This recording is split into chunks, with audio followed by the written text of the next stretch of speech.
అయ్యో చెబితే మీకు అర్థం కాదా? అది లేడీస్ కి జరిగే పోటీ, ఆడాళ్ళు మాత్రమే ఆడాలి అందులో. జెంట్స్ ఆడే పోటీలో పాల్గొను నువ్వు. అది జరగని పని అని చెప్తున్నా. నా మేనల్లుడు లేడీస్ మ్యాచ్ లో పాల్గొంటాడు, వాడికి అది లైఫ్ అండ్ డెత్. నువ్వు అనుకున్నట్టు ఇది సాదా కుస్తీ కాదు, మట్టి కుస్తీ. మట్టి కుస్తీ అంటే మట్టిలో తనుకుంటారా? కుస్తీ అంటే modern freestyle wrestling, mat మీద ఆడేది. కానీ మట్టి కుస్తీ ఓల్డ్ ట్రెడిషనల్ రెజ్లింగ్, మట్టిలోనే ఆడాలి. Super tough. అదంతా నువ్వు చెప్పకూడదయ్యా.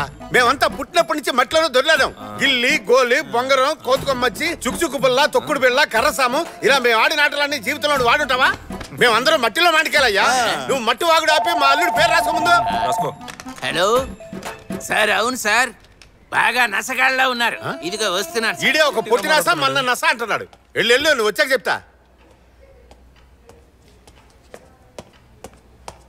ఏంటి ప్రాబ్లం? సార్ రాజమండ్రి ఏరియా నుంచి వచ్చా సార్.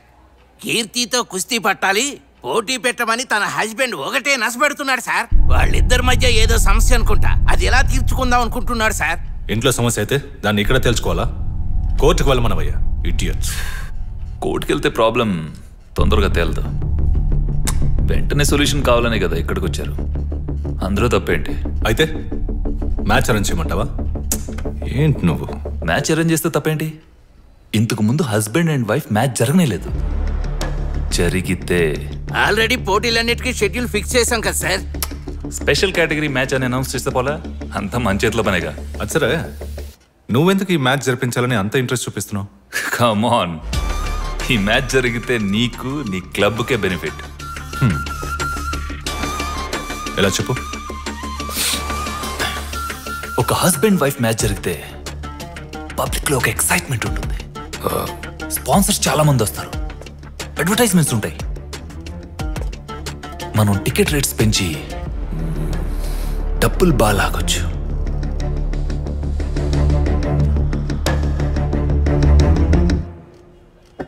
ఎండితో మాట్లాడానయ్యా. ఏపీ నుంచి వచ్చిన మీ ఉత్సాహాన్ని మెచ్చుకొని ఎండి పోటీకి ఓకే అనేశారు. పోటీలో ఈయన పాల్గొనబోయేది. ఈయనే పేరు వీర. వీర. మీరు ఏపీలో రెజ్లింగ్ ఛాంపియనా? ఇక మీదే నేర్చుకోవాలి. మొదలెడదాం. అన్నయ్య కావాలనే ఇందులో పోటీ పడుతున్నాడు. ఏం తెలుసు వాడికి అసలు కుస్తీ గురించి? 20 ఏళ్లగా కుస్తీ పడుతున్నా, నాకే ఇంకా కుస్తీ సరిగ్గా రాదు. ఎందుకలా డౌట్ గా చూస్తున్నావు? ఇదంతా రత్నంగాడి నాటకాలన్నయ్య. వాడి కోసమైనా మన అమ్మాయి పోటీలో పాల్గొని అల్లుడు గారిని ఎగేసి దిగేసి కొట్టాలి. బావుందయ్యా నువ్వు చెప్పేది. ఊరందరి ముందు దీని మొగుడిని ఇది కొడితే రేపు మళ్ళీ ఇద్దరు కలిసి ఎలా కాపురం చేస్తారు? కీర్తి, ఈ పోటీలో పాల్గొనడం లేదని చెప్పేసిరా. మనకి కుస్తీ వద్దు, ఏమొద్దు. Sir post.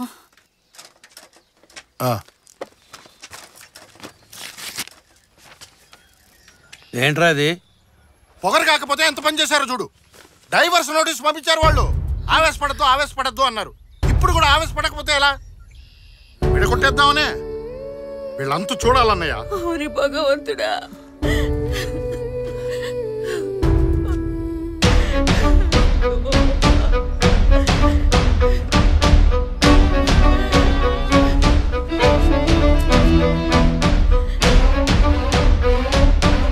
ఈ పోటీలో నేను ఖచ్చితంగా పాల్గొంటాను.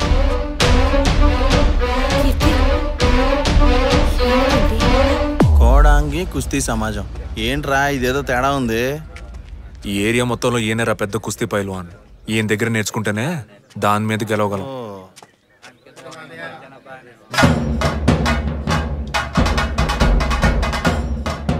ఆయనరా కోచు. కోడాంగి ఈయన అనుకుంటా, పేరు తగ్గట్టున్నాడు.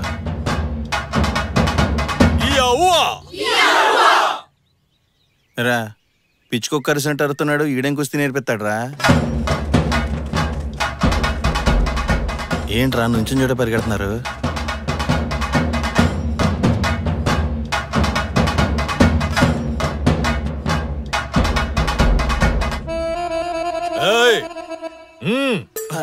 పదరా, ఖర్చేసేలా ఉన్నాడు. నమస్తే. ఎవర్రా మీరు? నేను వీరా, వీడి చట్టం. పేర్లు అడిగానా? స్టూపిడ్స్, ఎందుకు వచ్చారు ఇక్కడికి? 15 రోజుల్లో నేను మట్టి కుస్తీ నేర్చుకుని పెద్ద ఛాంపియన్ అవ్వాలి. నన్ను ఆశీర్వదించండి కోచ్. 15 రోజుల్లో నేర్చుకోవడానికి ఏదైనా పప్పు సాంబారా? కుస్తీరా? తెలుసు కోచ్. ఒక పెద్ద పోటీలో పాల్గొనడానికి పేరిచ్చాను. అందులో గెలవకపోతే నా పరువు పోద్ది కోచ్. ఎక్కడ పరువు? ఎప్పుడో పోయింది. గమ్మునుండ్రా. మట్టి కుస్తీ అంటే ఏంటో తెలుసా నీకు? కబడ్డీ తెలుసు coach. Kabaddi. What is this nonsense? కుస్తీ తెలుసా అంటే తెలుసో తెలీదో చెప్పాలి. అది వదిలేసి కబడ్డీ ఆడుతున్నావు. పిచ్చా నీకు? ఈడు మంచోడే కోచ్, ఇలా మామకే కొంచెం పెచ్చ, అందుకే కబడ్డీ కుస్తీ ఒకటని చెప్పి పంపించాడు. ఆ పిచ్చోడి దగ్గర నేర్చుకోపో. కోచ్ ఆగండి coach. Coach coach please coach, నా జీవితం మీ చేతిలోనే ఉంది. అంత పెద్ద పోటీనా? ఇంత కసిగా ఉన్నావు? చెప్తాను కోచ్. నా వైఫ్ తను ఇప్పుడు అర్థమైంది. మిగతా కథ నేను చెప్తాను. నీ వైఫ్ కి హెల్త్ ప్రాబ్లం, ట్రీట్మెంట్ చేయించడానికి డబ్బులు కావాలి. అందుకని పోటీలో పాల్గొని ప్రైజ్ గెలుచుకోవాలనుకుంటున్నావు. ఏమై కరెక్ట్? అది మామకన్నా తెంగరోళ్ళ ఉన్నాడు. భలే కనిపెట్టారు కోచ్. నా కథ కూడా షేమ్ టు షేమ్. నా వైఫ్ ట్రీట్మెంట్ కోసం కుస్తీ పోటీలో పాల్గొని ప్రైజ్ గెలుచుకున్నాను. I'm very proud of you. నేను నీకు కుస్తీ నేర్పిస్తాను. Thank you. రేపే వచ్చి జాయిన్ అయిపో.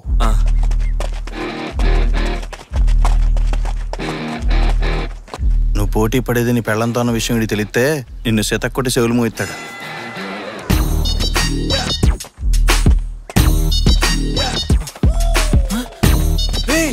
నువ్వు ఇక్కడేం చేస్తున్నావురా? నేను ఎప్పుడో జాయిన్ అయ్యా, నువ్వే లేటు. భర్తల భద్రతా సంఘంలో నేను చేరినట్టు నా పెళ్ళానికి తెలిసిపోయింది. ఆఫీస్ లో అందరి ముందు లెఫ్ట్ రైట్ వాయించింది. పోటీలవి వద్దమ్మా, చెప్పేది విను.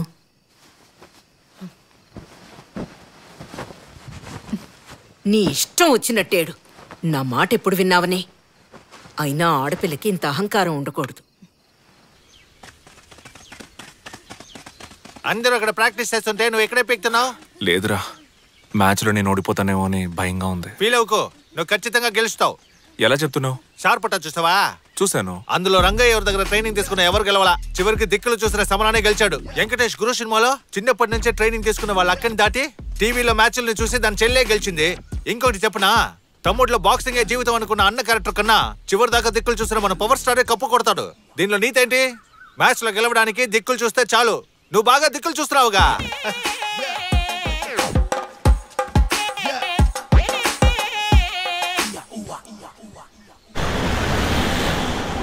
ஊர்க்காரங்க என்ன நினைப்பாங்க? சொந்த காரியம் கிட்ட என்ன பதில் சொல்றது? கேட்க மாட்டாங்க. ஏறு வண்டியில பதில் பேசிட்டு. ப்ளீஸ் பா, அப்பா எனக்கு கல்யாணம் வேணும்பா, ப்ளீஸ் பா, அப்பா ப்ளீஸ் பா. என் பொண்ணு வீட்டை விட்டு வந்து 2 மாசம் ஆச்சு. அவளுக்கு என்ன ஆச்சு? அவ எங்க போனான்னு தெரியாம அவ அம்மா வீட்டுல படுத்த படுக்கையா கிடக்கா. நீ ஒரு கோச் தானையா? நீயாவது வீட்டுக்கு இன்ஃபார்ம் பண்ணிருக்கலாம்ல. இவ்வளவு நாள் என் பொண்ணை பத்திரமா பாத்துக்கிட்டதுக்கு இதான் பிடி. வண்டியை விடுறா. ப்ளீஸ் பா, இது என்னோட ட்ரீம் பா. ఆ అమ్మాయి కుస్తీలో మెడల్ కొట్టాలని ఎన్నో కలలు కంది. ఇష్టం లేకుండా వాళ్ళ నాన్న తనకి పెళ్లి ఫిక్స్ చేశారు. అది తప్పించుకుందామనే తను ఇక్కడికి వచ్చి జాయిన్ అయింది. పాపం. బాయ్స్ అండ్ గర్ల్స్, ఈ పార్టీ అరేంజ్ చేసింది ఎందుకో చెప్పనా? కేవలం 15 రోజుల ట్రైనింగ్ తీసుకొని ఒకడు పెద్ద పోటీకి తయారయ్యాడు. అతను ఇంకెవరో కాదు, మన వీరానే. అతని సక్సెస్ కోసమే ఈ పార్టీ. నువ్వు మ్యాచ్ గెలిచిన తర్వాత ఆ సక్సెస్ ని ఎవరికి డెడికేట్ చేస్తావు? మీకే కోచ్. నో నో, నీ వైఫ్ కే డెడికేట్ చేయాలి నువ్వు. రేయ్, గెలిచినప్పుడు కదరా డెడికేట్ చేయాలి. ఓడిపోయే మ్యాచ్ కి ఎందుకు గోలా? రేయ్, ఎక్కడికి? మెక్కడానికే. వస్తావా? కోచ్, వైఫ్ అండ్ వైఫ్ గురించే మాట్లాడుతున్నారు. మీ వైఫ్ చనిపోయి చాలా కాలం అయింది, ఇంకా ఆవిడ గురించే తలుచుకుంటున్నారా? రోజులు గడిచే కొద్దీ తన జ్ఞాపకాలతోనే బతుకుతున్నాను. తాగుతూ మృగంలా తిరుగుతున్న నన్ను మనిషిలా మార్చింది తనే. తన నాన్నకి నన్ను పరిచయం చేసి కుస్తీ నేర్పించమంది. ఒకరోజు పెళ్లి కూడా చేసుకుంది. అంతా తన ఇష్టమే. పిల్లలు లేకుండా కూడా ఉండొచ్చు, కానీ వయసు అయిపోయాక భార్య లేకుండా ఒంటరిగా బతకలేం. మీ మధ్య అసలు గొడవలు రాలేదా? నేను నీకు అక్కర్లేదు, నువ్వు నాకు అక్కర్లేదు అనుకున్న వాళ్ళ మధ్య అస్సలు గొడవలు రావు. నేను నీకు ఎంత ముఖ్యమో, నువ్వు నాకు ఎంత ముఖ్యమో అనుకునే వాళ్ళ మధ్యే గొడవలు వస్తాయి. దాన్నే మొగుడు పిల్లల గొడవ అంటారు. మేము గొడవ పడని రోజంటూ ఉండదు. తిట్టుకుంటాం, కొట్టుకుంటాం. నీ పెళ్ళాం మెడలో తాళి కట్టిన క్షణం నుంచి నీ కుటుంబం అనే సామ్రాజ్యానికి తన మకుటంలోని మహారాణి అవుతుంది. తన మాటే శాసనం. దానికి అనుకూలంగా నడుచుకోవడమే మొగుడు పని. ఈ రహస్యాన్ని అర్థం చేసుకుంటే కుటుంబంలో ఏ సమస్య రాదు. మీరొకరు కోచ్. చాలా ఇళ్లలో పెళ్ళాం చెప్పిన దానికి మొగుడు తలాడించిన గొడవలు వస్తానే ఉన్నాయి. ఒకళ్ళనొకళ్ళు అర్థం చేసుకునే ప్రయత్నంలో పెళ్ళైన మొదటి 10-15 సంవత్సరాలు ఇలాంటి చిన్న చిన్న గొడవలు ఉంటాయి. 15 సంవత్సరాలా? ఆ తర్వాత సర్దుకుపోతాయా? వెంటనే సర్దుకోవు. అప్పుడప్పుడు ఇంటికి వచ్చిపోయే చుట్టాల్లాగా అప్పుడప్పుడు ఇంకో 7-8 సంవత్సరాలకి గిల్లి కచ్చాలుంటాయి. అప్పుడైనా సర్దుకుపోతాయా లేదా? ఆ తర్వాత ఇద్దరికి వయసు 50-60 పైబడుతుంది. గొడవ పడ్డానికి ఇద్దరి ఒంట్లో శక్తి ఉండదబ్బాయి. ఆ క్షణం నుంచి మొదలవుతుంది ప్రశాంతమైన జీవితం.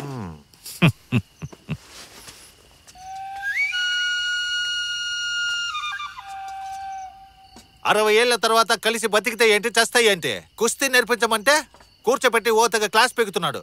సిగ్గు లేకుండా నువ్వు వింటున్నావు.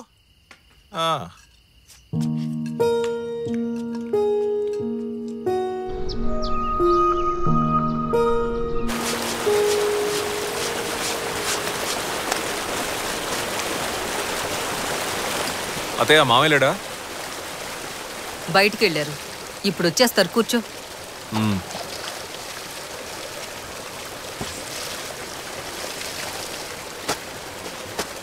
పోటీ రేపేనా వీరా? అవునత్తయ్య, రేపే. ట్రైనింగ్ బాగా జరిగిందా? అదెందుకు అడుగుతావులే అత్తయ్య, దోవల తీర్చేశాడు. చాలని మొత్తుకున్న కోచ్ వదలలేదు. హెవీ వర్కౌట్, చేతులు కళ్ళు బాగా పట్టేసే అత్తయ్య. నువ్వెంత ట్రైనింగ్ తీసుకున్నా తనని గెలవడం కుదరదు. అలాంటప్పుడు ఎందుకు కష్టపడ్డాం? స్ట్రైట్ గా మ్యాచ్ గా వెళ్ళిపోవచ్చు కదా. ఏందత్తయ్య, నేను ఓడిపోతానని ఫిక్స్ అయిపోయావా? నువ్వు ఎప్పుడైతే నీ పెళ్లంతో పోటీ పడాలనుకున్నావో అప్పుడే ఓడిపోయావు. మీ మావయ్య బుద్ధి తక్కువ పనిచేస్తుంటే ఆయన మాట విని నువ్వు తప్పు చేస్తే ఎలా? ప్రపంచంలో ఏ మొగుడైనా తన పెళ్లంతోనే పోటీ పడాలనుకుంటాడా? మీ మగాళ్ల దృష్టిలో ఆడదంటే నోరు మూసుకుని మీరు చెప్పిన దానికల్లా గంగిరెద్దులా తలాడిస్తూనే ఉండాలి కదా. నాకు తెలియక అడుగుతాను, ఆడద లేకుండా మీరు బతకగలరా? చచ్చే వరకు ఆడదాని మీదే ఆధారపడతారుగా. పెళ్ళయ్యే వరకు అమ్మ అనే ఆడది, పెళ్ళైన తర్వాత పెళ్ళం అనే మరో ఆడది. నువ్వు అడగొచ్చు, ఆడాళ్ళు మగాళ్ల సాయం లేకుండా బతకగలరా అని. ఎంతో మంది ఆడాళ్ళు మగాడి సాయం లేకుండా ఒంటరిగానే పిల్లల్ని పెంచి పెద్ద చేశారు. కానీ మగాళ్ళు వెంటనే ఇంకో పెళ్లి చేసుకుంటారు. అడిగితే మా కోసం కాదు పిల్లల కోసం అంటారు. ఏ ఆడిపిల్లలేగా, పెంచలేడా? పెంచడు. ఎందుకంటే ఆడికి పెంచడం చేత కాదు. అసలు పెళ్ళెందుకు కనిపెట్టారో తెలుసా? ఏ మగాడైనా స్వార్థపరుడే. ఆడి గురించి మాత్రమే ఆలోచిస్తాడు. ఆ తప్పు ఆడి చేయకూడదని మిగతా వాళ్ళ గురించి కూడా ఆలోచించాలని ఈ పెళ్లిళ్ళు కనుక్కున్నారు. అప్పుడు ఆడి జీవితంలోకి ఒక ఆడదొస్తుంది, పిల్లలు వస్తారు. వాళ్ల కోసమే బతకడం మొదలెడతాడు. అది వాడికి భారమే. కానీ ఆ భారాన్ని కూడా మొయ్యలేకపోతే వాడి బతుక్కో అర్థమే లేదయ్యా. నీకో విషయం చెప్పనా? నీ పెళ్ళం ఒక రెజ్లర్ అని మనం పెళ్లి చూపులకి వెళ్ళిన రోజే నాకు తెలుసు.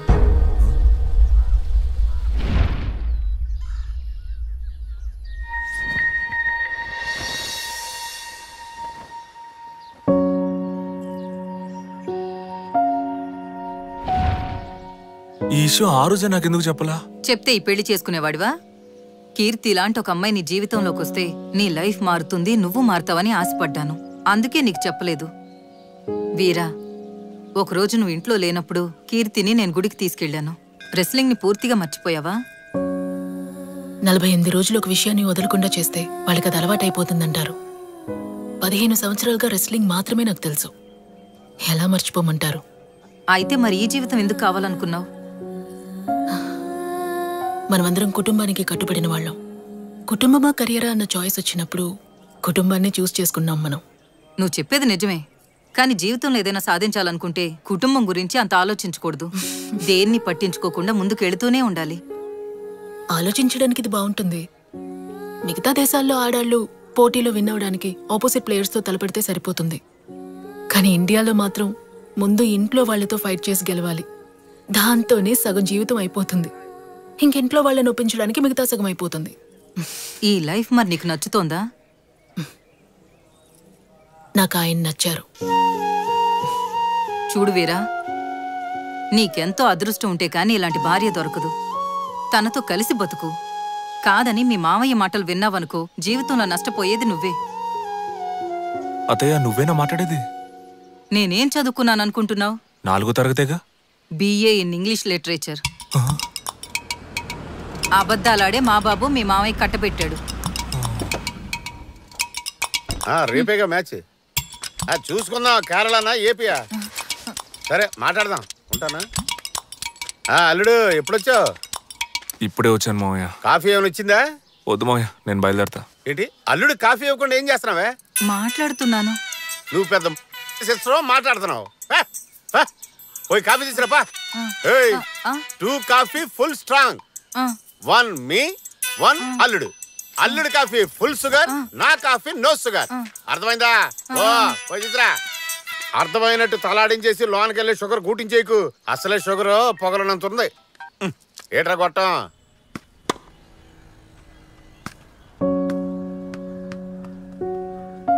ఈ లైఫ్ మరి నీకు నచ్చుతోందా? నాకు ఆయన నచ్చారు. నీకెంతో అదృష్టం ఉంటే కానీ ఇలాంటి భార్య దొరకదు. తనతో కలిసి బతుకు. ఈ బాల్ తో ఓవర్ అయిపోయింది. పట్టుకోరా మామ, బాల్ తీసుకుంటాం.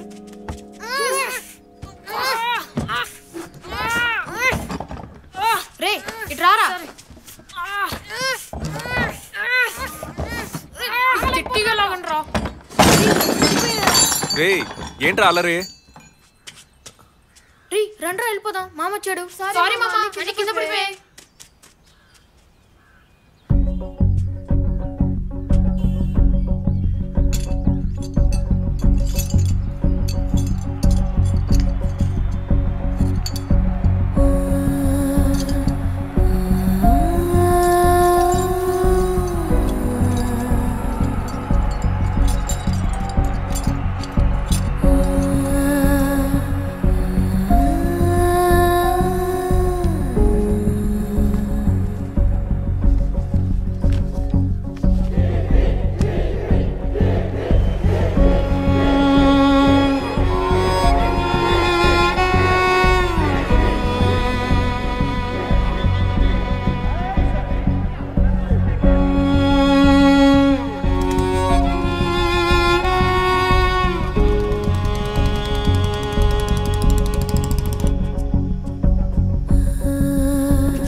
ആരാ എന്ത് വേണം?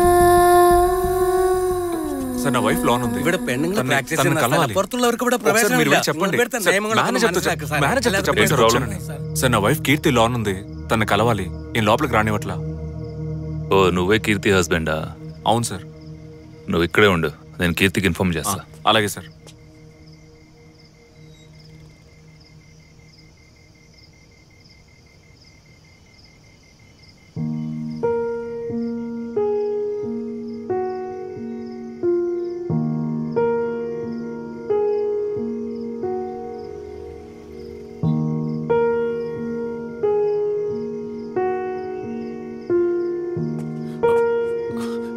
ఏమందండి, నేను లోపలికి రావచ్చా?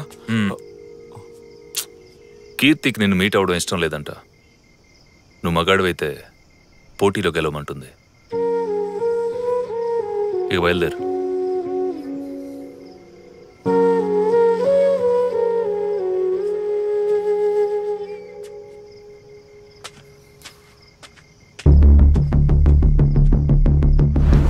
కీర్తి come on, get up. Let's practice. ప్రాక్టీసా? ఇప్పుడా? No chance. I cannot. I am so tired. See, Anu has come. అయ్యో, దయచేసి వదిలేయండి, నేను ఇంటికి వెళ్ళాలి. ఓకే.